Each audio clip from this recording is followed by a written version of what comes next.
Staying with us, let's bring you some news from the districts. Now, a tragic road accident took place in Vellore today when 3 policemen accompanying an accused were killed near the Ambur area.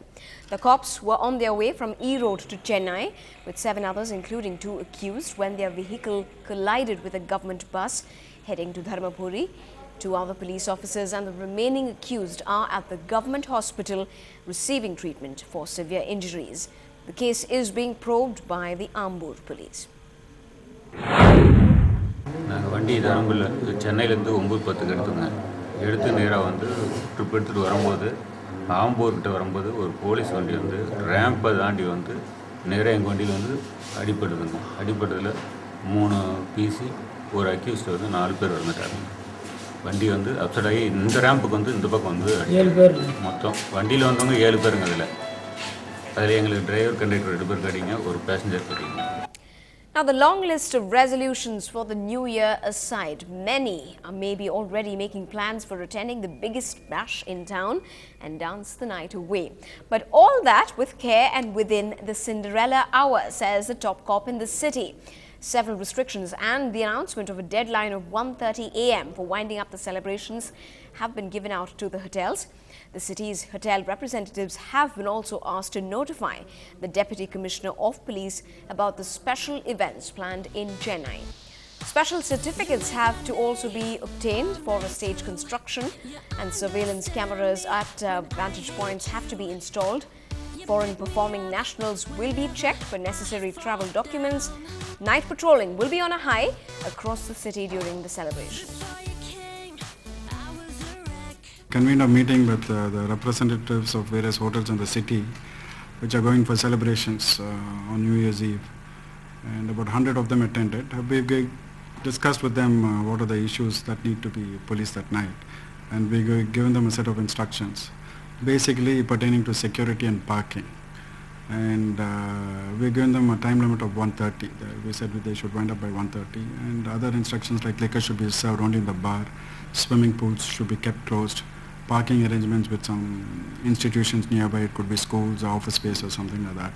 There should be no drugs, drunken brawls, no eve teasing. If there's anything, they should keep the police informed.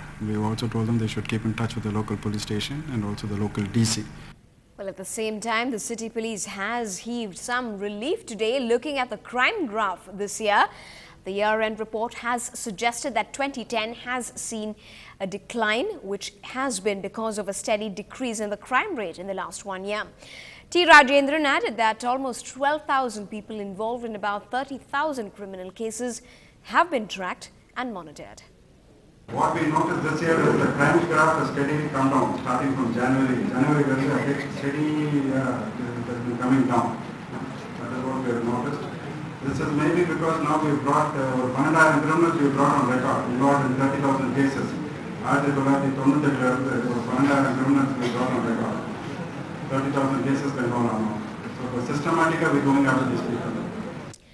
Contempt proceedings against the Commissioner of Police in Coimbatore has been stayed by the Madras High Court today. Earlier this month, a single judge had ordered the proceedings against Sailendra Babu for failing to comply with an order of the Madras High Court.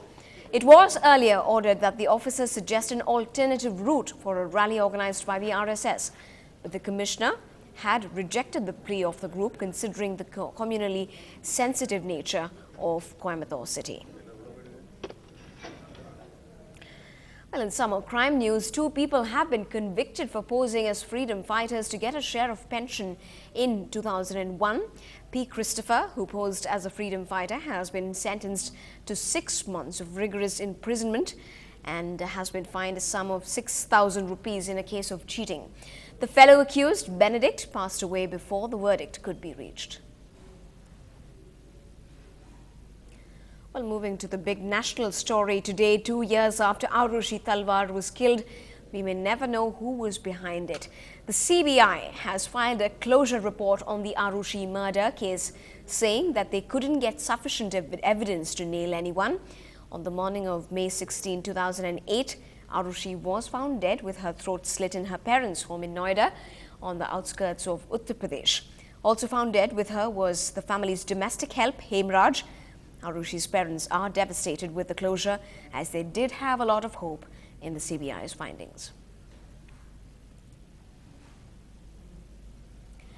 Well, staying with national news, in a reply letter to the Home Minister's mail, the Chief Minister of West Bengal, Buddhadev Bhattacharya, has said, and I quote, "Your assessment is surprising and far from impartial," unquote. P. Chidambaram had written asking Buddha to control the violence in the state and thus disarm and demobilize the armed cadres. Buddhadev in his letter now says that the Home Minister is not being impartial and that he strongly objects to the word Harmad, which is a term for left cadres used by the Trinamool.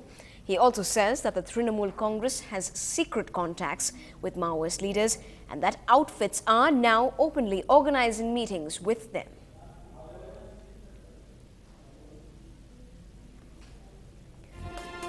This is the late night news on NDTV Hindu. Still ahead, the Centurion lost his history, but raise your glasses to the walk of victory at Durban today.